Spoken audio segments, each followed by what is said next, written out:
Les gars, c'est grave au Nigeria. Les jeunes Nigériens sont en train de casser tous les trucs des Sud-Africains actuellement. Et les gars demandent la fermeture de MTN. Vous savez que MTN, c'est pour les Sud-Africains. Et les ambassadeurs sortent maintenant pour dire que non, on va gérer ça diplomatiquement. Faux! N'acceptez pas les Nigériens là, n'acceptez pas. Cassez seulement tout, ne laissez rien là-bas. Et j'invite même d'autres pays africains à rejoindre la lutte que les Nigériens ont commencé là. Quand l'ambassadeur dit qu'il faut laisser, on va gérer diplomatiquement là. Tu connais ce que les Nigériens ont perdu chez vous? Tu connais ce que les Camerounais ont perdu chez vous? Tu connais ce que les Togolais ont perdu chez vous? Les Congolais et consorts, pour aller raconter n'importe quoi.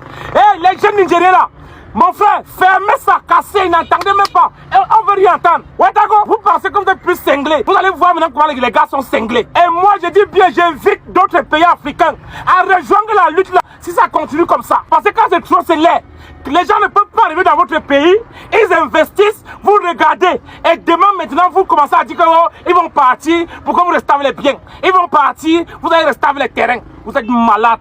Vous êtes malades, votre tête ne tient pas dedans. Vous les avez dédommagés, bande de crétins comme ça, bande de malades, avec votre président, que sa tête même ne tient pas. Si la tête de votre président tenait, comment un président, on est chez lui, en train de taper les étrangers, le président se lève en disant qu'il part au Ghana ou encore dans d'autres pays africains pour demander des excuses par rapport à son peuple. C'est un président que sa tête est normale comme ça là. Au lieu de rester chez toi, demander à ton peuple de se calmer. Moi, les anciens esclaves gâtés comme ça, que c'est même les blancs qui avaient votre pays en main. Aujourd'hui, l'Afrique en général, on contribue, on a lutté pour récupérer vos pays dans les mains des blancs et vous remettre, vous commencez maintenant à dire que les noirs vont partir. Regardez-moi les plaisantins comme ça. Nelson Mandela a honte de vous quand il vous regarde.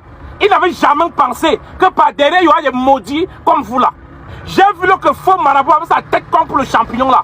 Il dit que il va faire le tour africain, machin, truc. Hé champion, on t'attend ici au Cameroun, hein? Descends ici au Cameroun, c'est moi qui vais te gérer. Regarde bien ma face, c'est moi qui vais te gérer. Si on me dit que tu es à Douala, je vais descendre à Douala, donc on va se faire m'arrêter.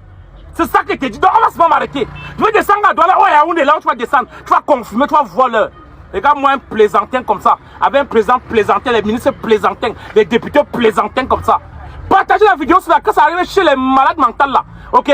Que ça va arriver à un niveau où, dans toute l'Afrique, on va aussi saisir, tout va bien. Regardez-moi les malades comme ça avec un président fou.